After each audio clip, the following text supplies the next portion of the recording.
Le but de cette vidéo, c'est montrer comment faire pour que dans sa chaîne YouTube, quand quelqu'un poste un commentaire sur une de nos vidéos, le- la vignette de cette vidéo change et contienne le nom, le pseudo de la personne qui a commenté pour la dernière fois, son image de profil sur YouTube et le texte de son commentaire, voilà, dans la page. Ça fait cette image avec des dégradés. On voit que son logo, son image de profil, est aussi en fond, donc zoomé, mais légèrement, elle ne gêne pas la lecture du texte parce qu'elle est, on voit qu'il y a du blanc derrière. Elle est aussi, elle est, comment on appelle ça là? Bref, elle est moins, elle est pas de cette même couleur, quoi. Elle est atténuée, voilà le mot. Donc comment faire ça? Alors, d'abord, je vais montrer l'outil qui est important pour ça, c'est pour générer une image avec du texte et des images différentes. Voilà, c'est ça l'outil. Ça s'appelle switchboard.ai. Donc dedans, on fait un template. Là, j'ai mis 1280 par 720, ce qui est le format des vignettes YouTube. Voilà, c'est 720p quoi, en fait.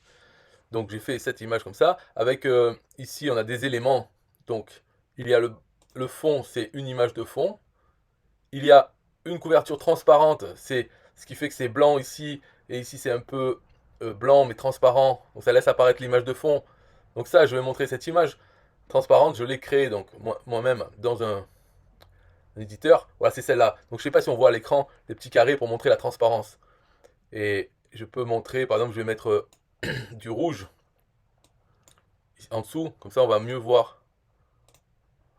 Ok, rouge, contrôle, remplir, voilà. Donc on voit le rouge, c'est en fait c'est le transparent. Donc ici j'ai mis du blanc opaque avec un dégradé vers le transparent. Et ici j'ai mis un carré de blanc un peu transparent à 50% ou je sais plus combien, qui finit aussi en dégradé vers le transparent. Donc cette image là, je m'en sers pour la mettre en deuxième, pour la mettre par-dessus l'image de fond. Et derrière, où là il y a une femme, mais elle sera changée. Ensuite j'ai mis mon logo de mon site, ça c'est la seule chose qui ne bouge pas. Et ici du texte. Donc pareil pour le texte, il faut on définit des choses, où c'est qu'il sera placé, la couleur du texte, la couleur du fond pour qu'il ressorte, et l'angle, tout ça, on définit des choses. Et après, quand on met un texte dedans, ça va s'adapter. Là, par exemple, c'est un paragraphe, donc les lettres sont petites, mais si c'est juste, là, ça sera le nom du profil YouTube de la personne qui commente. Donc, si c'est quelques lettres, ça sera des grosses lettres qui prendront à peu près, ça essaiera de prendre la boîte. Et pareil pour ça, pour le commentaire, s'il fait qu'une ligne, ça sera des caractères assez gros pour remplir la ligne au milieu de cette boîte. S'il y a beaucoup de texte, ça sera des petits caractères, tout ça pour remplir cette boîte. Jamais dépasser la boîte, donc c'est dynamique. Et dans l'image au final, donc je vais utiliser ici l'image de profil YouTube et en dessous aussi. Donc pour faire ça, ça c'est l'outil pour générer des images. Après pour appeler l'outil, bien surtout après qu'un commentaire ait été posté, là il faut utiliser un logiciel comme Zapier. Donc ça peut être, là le mien que j'utilise, c'est Pebble Connect. Donc dans Pebble Connect, quand il y a un nouveau commentaire, il va déjà, avec les informations de ce nouveau commentaire, il va pouvoir générer l'image avec Switchboard et remplacer la vignette de la vidéo dans laquelle le commentaire a été posté. Et en même temps, on peut aussi répondre aux commentaires. Donc là, ici, on voit Karen Pouk qui marque son commentaire, et quelques minutes après, il y a une réponse. Donc bonjour Karen Pouk, et une phrase. Donc ça, c'est une phrase qui est créée à partir du commentaire par une intelligence artificielle. Là, celle que j'utilise, elle est très bête, c'est pas une bonne intelligence artificielle, mais on pourrait utiliser OpenAI, là, GPT-3, ou comme ChatGPT, ou des trucs comme ça, qui vont vraiment répondre quelque chose à ce qui a été dit. Là, c'est plutôt des réponses bidons, des fois, ça a rapport avec le commentaire, mais plus souvent, non. Là, il dit, par exemple, par rapport à ce qu'il dit là, intéressant, une option sympa de changer la couverture YouTube en utilisant le nom utilisateur et le commentaire. Et là, il répond, c'est à peu près ça. Je travaille dans beaucoup de différents bars. Donc, ça n'a aucun rapport.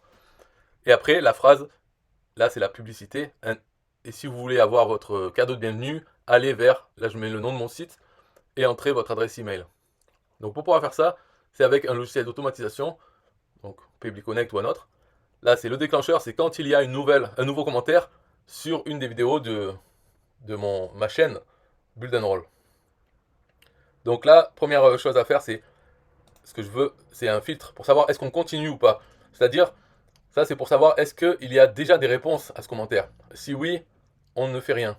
Parce que ça évite comme ça que si quelqu'un poste un commentaire et qu'il y a la réponse donc automatisée, si après cette personne répond à la réponse, ça sert à rien de refaire encore une réponse et de rechanger le commentaire, enfin la vignette YouTube pour qu'il y ait encore ce commentaire. Donc quand quelqu'un poste un commentaire, ça sera vraiment à la base, le premier. Toutes les réponses ne comptent pas. Par contre, s'il y a un autre commentaire qui est posté sous la vidéo, hop, à nouveau, ça se fait et il y a une réponse pour celui-là. Donc c'est ça, à ça que sert ce filtre. Donc il suffit de voir dans le déclencheur, lire combien il y a de réponses, le compte total de réponses à ce commentaire. Si c'est 0, c'est bon, on continue. Donc la première chose à faire, c'est utiliser Switchboard. Donc là, on sélectionne le template que j'ai créé, qui fait la taille 1280 par 720, format PNG. Là, je donne donc les liens. Là, pour les images background, c'est celle du fond, eh bien, on prend dans le déclencheur, on a l'adresse de l'image du profil de celui qui a commenté. Donc on s'en sert dans background, on s'en sert aussi dans profil. Après, pour les textes, on a le nom de l'utilisateur. Donc pareil, dans le déclencheur, on a cette information. Et on a le commentaire. Donc en faisant ça, on obtient une image. Donc la prochaine action, c'est mettre cette image en tant que vignette de la vidéo. Donc la vidéo aussi, c'est pareil, on sait laquelle c'est, puisque en fait, on regarde dedans, l'ID de la vidéo, on l'a dans le déclencheur, puisqu'on sait le nouveau commentaire, à quelle vidéo il a été fait. Donc on lui redonne ça, et on lui donne l'image de la vignette, qui vient de l'action numéro 3, c'est-à-dire celle de Switchboard. Ok, une fois qu'on a fait ça, après, pour composer une réponse à ce commentaire, donc on utilise l'intelligence artificielle qui n'est pas très intelligente, mais voilà. Donc il faut d'abord encoder le commentaire pour pouvoir l'envoyer dans une URL, dans l'API de cet outil d'intelligence artificielle. Donc ici, j'appelle l'API avec le commentaire encodé. Ça me donne la réponse de cette intelligence artificielle. Donc j'ai la réponse déjà. Après, ici, je prends une salutation au hasard. Donc ça, c'est une formule de feuille de calcul qui est, voilà, je prends un chiffre entre 1 et 10, et selon un chiffre au hasard, hein, donc selon le résultat, j'ai 10 façons de dire bonjour. C'est pour varier un peu les réponses. Donc on a la réponse de l'intelligence artificielle, le bonjour, et là je prends un nombre au hasard entre 1 et 15, donc pareil, c'est une formule, une feuille de calcul, round between entre 1 et 15, et ça je m'en sers pour faire un délai, pour attendre pendant entre 1 et 15 minutes avant d'envoyer la réponse au commentaire. Donc là, il y a l'attente, et ici, on a la réponse au commentaire.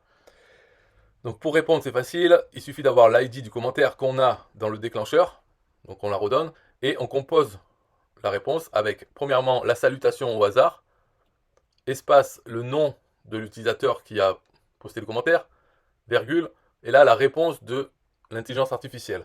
Après, 3 petits points, et là, c'est une phrase qui reste toujours la même. Celle-là aussi, je pourrais la faire varier, je pourrais avoir plusieurs phrases, comme j'ai fait pour les salutations, peut-être je le ferai plus tard, plusieurs phrases qui amènent qui donnent mon lien vers mon site. Voilà, ça c'est vrai que ça pourrait être varié aussi. Comme ça, les réponses sont jamais les mêmes, parce que tout sera à peu près variable. Donc il faudrait que je fasse l'effort de faire des phrases au hasard pour la suite. Et voilà, c'est tout hein, pour ça. Donc des améliorations à faire, ça serait par exemple d'avoir sur les images, par exemple, le nombre de vues de la vidéo, surtout s'ils sont élevés, ou le nombre de commentaires. Alors pour pouvoir faire ça, il faudrait que dans Switchboard, dans le template, je rajoute un élément texte qui puisse être remplacé. Et dans Public Connect, ici, donc avant de générer l'image, il faudrait utiliser, donc voilà, avant ici, il faudrait que là, j'aille interroger YouTube en donnant l'ID de la vidéo pour avoir les stats. Combien il y a de commentaires, combien il y a de vues à cette vidéo, pour pouvoir avoir ces informations et les envoyer à Switchboard pour créer l'image. Et ensuite, le reste, ça serait pareil. Donc on pourrait faire ça, ça rajouterait une tâche payante dans ce workflow. Mais après, l'intérêt, je le trouve pas vraiment super parce que, bon, ça va montrer le nombre de vues, le nombre de commentaires. Enfin, moi, dans mon cas, je vois pas l'intérêt parce que le nombre de vues il est faible, le nombre de commentaires pareil. Et donc, si c'est sur une image, ça va pas spécialement aider ou quoi que ce soit. Donc, Bon, juste pour le fun, on pourrait le faire. Après, ça rajouterait trop parce que c'est comme le titre de la vidéo. Je pourrais aussi rajouter en haut une bande avec le titre de la vidéo qui fait tout le long. Mais ça va être tout petit parce que souvent c'est comme ça, la taille des vignettes. On les voit en petit. Donc il faut que le texte soit assez gros. Et plus on met de trucs, moins c'est lisible. Donc il faut savoir s'arrêter. Là, je pense, comme ça va, ça suffit. C'est pas grave. De toute façon, ça change. Il ne faut pas s'attacher à une des vignettes puisqu'elle peut changer du jour au lendemain avec un commentaire euh, débile. Il peut y avoir Hello et ça sera la couverture de la vignette de la vidéo jusqu'au prochain. Donc il faut pas trop prendre la tête avec ça. Voilà, c'est tout pour l'explication. Donc juste PB Connect et Switchboard qui est important et avoir une chaîne YouTube. C'est tout, quoi. Switchboard, ils avaient un parce que PB Connect, j'ai un compte à vie, donc un seul paiement à vie. Et Switchboard aussi, j'avais pris ça, mais je sais pas si il est encore possible de le prendre. Mais bon, les deux de toute façon peuvent être pris mensuels. Et il y a d'autres outils qui font la même chose que Switchboard. Euh, voilà, c'est celui-là. Mais sinon, il y en a d'autres qui permettent de créer des images en envoyant les infos. Ça nous génère l'image. Hop, on peut l'envoyer après dans YouTube. Et on n'a pas besoin de conserver l'image. Donc il n'y a pas besoin de la stocker quelque part. On l'envoie dans la vignette et après on peut la supprimer. Donc ça prend pas de place. Voilà, c'est tout pour la vidéo. Bye bye.